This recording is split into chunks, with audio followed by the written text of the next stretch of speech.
here, and today we are talking about the Golden State Warriors and Harrison Barnes. Today, according to Adrian Wojnarowski of Yahoo Sports, the Warriors offered Harrison Barnes a $64 million contract extension, which Harrison Barnes knocked back.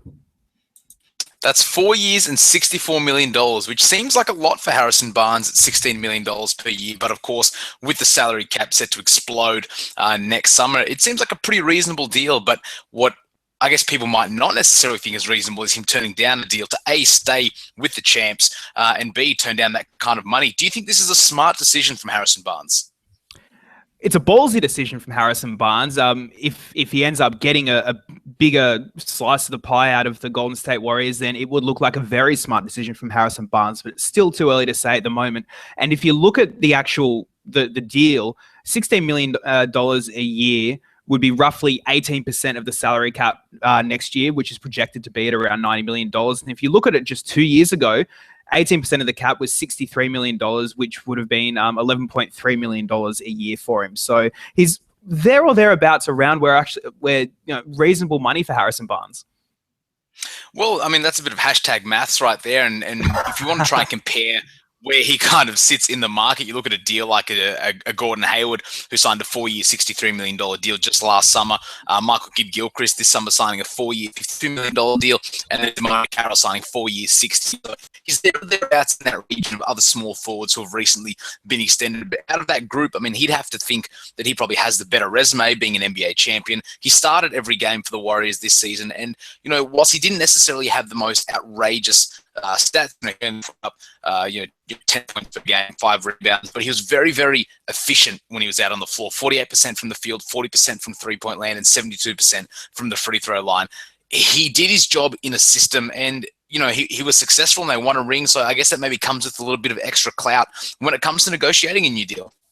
Exactly. And I mean, they've got until the October 31 deadline for rookie extensions to get this deal done. And if it doesn't go if they don't make a deal before then he's going to go into restricted free agency. And that's something that the Golden State Warriors wouldn't want to happen, and will be really interesting to see what happens with him there, because you look at his, like you just said, his numbers then, and you look at his skill set, and he's a guy who plays the three, but in the modern NBA, he's a really good guy to play at the stretch four, and we saw some great success from him there during the playoffs. So you've got to think that if this does go into restricted free agency, there's going to be a lot of suitors out there for him.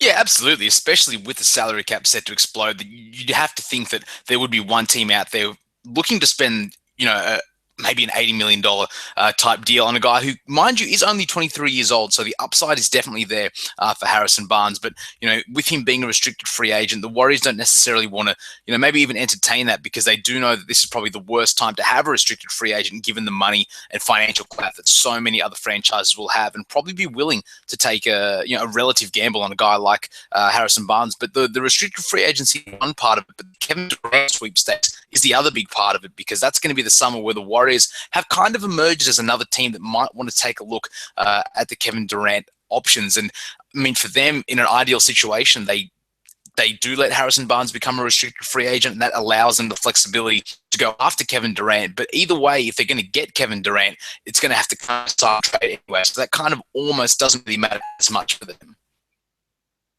Of course. And I mean, right now, talking about Kevin Durant coming into free agency again, this conversation is going to be coming on for the entire year. And you're right, it is something that definitely will be in the back of their mind when considering and talking about what they're going to do with Harrison Barnes. And I mean, back to Harrison Barnes for a second here. Talked before about this being a ballsy move, especially when you've got Andre Iguodala as his backup. But do you see them getting a deal done before the 31 deadline? I do. I think so. For him, it's a great situation. For the Warriors, I think the number is fair at $16 million per year. And I mean, it does sound a little crazy. That's pretty much roughly what Draymond Green's salary equates to. He signed that 5-year, $82 million deal earlier this summer. So when you compare the two players, and I guess the impact they have on their team, it does seem like a little bit of an overpay for Harrison Barnes. But I think this is very much one of those deals where it's not necessarily what have you done to earn this deal, whereas, over the course of the next 4 seasons, I think that deal will actually work out to be quite good for the Warriors, because they do also have to keep in mind they do need to free up some money for Steph Curry as well, because he'll be due a very big extension come the summer of 2017. Exactly, that's right. And I mean, if you have a look at everything that's happened with this team over the last few years, obviously NBA champions. Let's go back to last summer. Everyone thought, and this is something that Ethan Sherwood Strauss spoke about today on Twitter. Let's go back to last summer, and they overpaid. Well, what we thought was they overpaid for Klay. Everyone said that that was a lot of money to put towards Klay Thompson, but that really panned out well. So you sort of look at the Warriors right now, and they might end up having to pay a little bit more for Harrison Barnes than the $16 million a year they've got on the table right there. But I mean, they've got the track record of believing in their guys and making sure that this core unit stays. And as you said, they'll still hopefully be able to have some money to pay for Steph Curry to stay a little bit longer as well.